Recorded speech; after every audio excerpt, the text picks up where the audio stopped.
MS Now's Alex Tabbitt is on the ground for us in Tucson, Arizona. Also with me, former Associate Deputy Director of the ATF, Tom Chittum.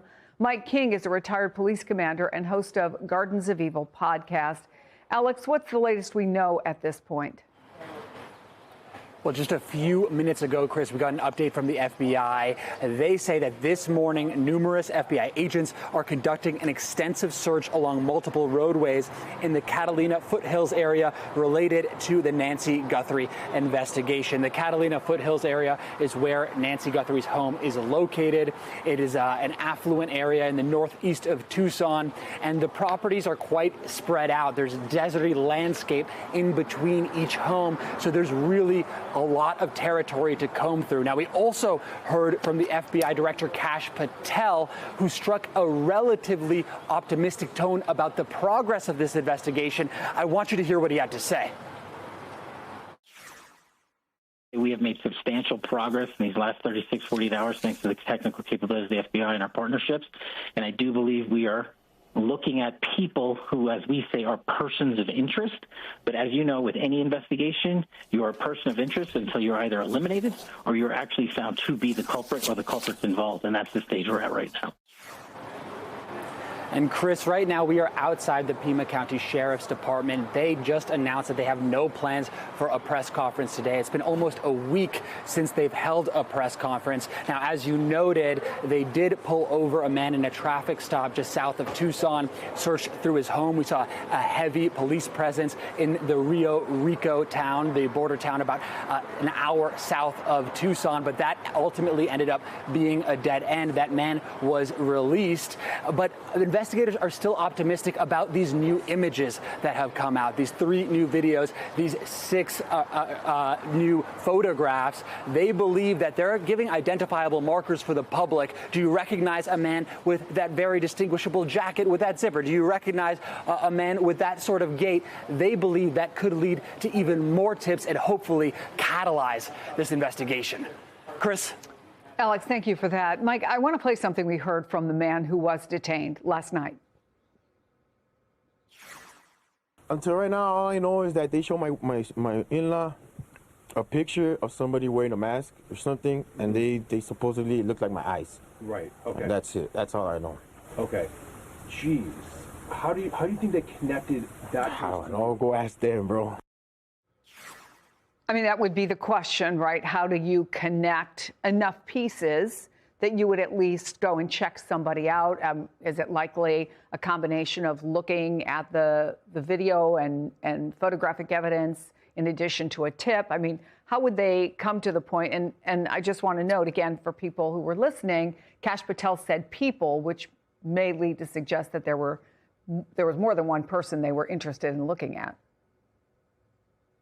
I think that the really important thing to keep in mind in these kinds of investigations is it's not just, hey, I think you got eyes that look the same. It's the totality of the evidence. And there is a bucket load of nonverbal behaviors and evidence surrounding these videos and these images that we're looking at right now. Even when you start dialing in on things like the type of clothing that's selected, again, you mentioned that people might recognize that. The hat, the way that the mask, the ski mask is fitting his face, the way that it shows the distance from pupil to pupil, the way that it shows whether he has a big, tough, big head of hair or he's got a shorter cut of hair. There's been indications that many people believe there's a mustache. Again, it gets a little tricky when you're dealing with infrared camera imagery because everything gets distorted a little bit. We're looking right now at those nitrile gloves that this person's wearing and the fact that they're reflecting off all of that IR imagery. And so all of this in totality is what really becomes important, because here we can start making measurements on the size and the height of the individual, the actual broadness of their shoulders. We can use those tiles on the ground to say, hey, I know exactly how big this foot is in this shoe that we're looking at. We learn things about whether this person is right-handed or left-handed or ambidextrous by watching the imagery And then we start learning things from a behavioral perspective about the type of weapon, the way the weapon's displayed, the way that he's massaging that weapon with what appears to be his non-gun hand, or reassuring himself that it's still in the right place. So without rambling on too far, there is so much information being shared in just this imagery that would help with a totality decision, not just, hey, I think his eyes look the same. We've talked a lot, Tom, in the last 24 hours about how many big cases have been solved with help from the public, and the Pima County Sheriff's Department has been asking for it. But now they're asking people not to call 911, to express their thoughts, their theories, to ask questions. Understandable. And I'm sure that's not something that surprises you, but how do they balance encouraging calls that could actually be real tips and all these other calls? Well, this case has held everyone's attention for obvious reasons. And I personally want to express a concern for the Guthrie family. Everyone does. But what law enforcement wants from the public are potentially actionable leads, not simply sentiments or speculation. That said, from these videos, there are some assumptions that we can make. For instance, as Mike mentions, the way the person carries a firearm suggests they're not very well trained with firearms.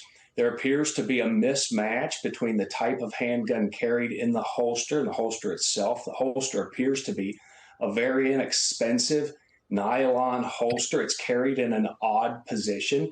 Many trained gun carriers carry a firearm in the front, but what's known as appendix carry, normally tucked inside the waistband. The way this is carried suggests the person is not comfortable or frequently carrying such a firearm. That holster, too, appears to be unique. I mentioned that it's inexpensive, the sort of thing that you might pick up at any local sporting goods store. And so while a lot of the attention has been paid to the high-tech investigative leads, I'm sure investigators are also following up on some good old-fashioned shoe leather, going and looking at local stores, seeing if that sort of holster is carried and if anyone has purchased it in the recent past. Those sorts of things can often develop leads. And I've always been told, and I found it to be true, that sometimes you make your own luck. So Mike, NBC News reports that the Guthrie family obviously shown the picture, shown the video, and then Savannah did post. They don't recognize the person. That seems to be the person of interest in these videos. At the same time, we did see police searching again the neighborhood of Nancy's daughter, Annie. That's where Nancy Guthrie was in the hours before returning home, and then ultimately was apparently abducted. What might they find there? Does that indicate maybe that they think that they could get some information there about if somebody was, for example, following her or keeping track of the family? Or why do you think they've spent time at Annie's house? I think you're right on target. And I really appreciated Tom's mention of the fact that sometimes you just need to put some shoe leather into the case. And as the net starts to spread out from Nancy's home, we're going to see more and more time spent in some of these exterior areas. Some of it's just kind of a traveling salesman problem of getting enough people to be able to go out and conduct some of those cursory searches. But what you're hoping for is if, in fact, the idea is that, hey, maybe somebody was surveilling as she visited with her daughter, and so we want to look and catch the area, you're looking for a piece of gum. Is it maybe a discarded can of soda pop or something that might give you some direction? And with the new information that's come out with the videos, it's a perfect time to go back into the community and say, are you sure you didn't remember anything that you just didn't think was that important to tell us? Because that's when these tips really become valuable. And undoubtedly, somebody is looking at those images thinking, holy cow, that looks just like so-and-so. Tom Chittum and Mike King, thank you, gentlemen, so much. We appreciate your time and expertise.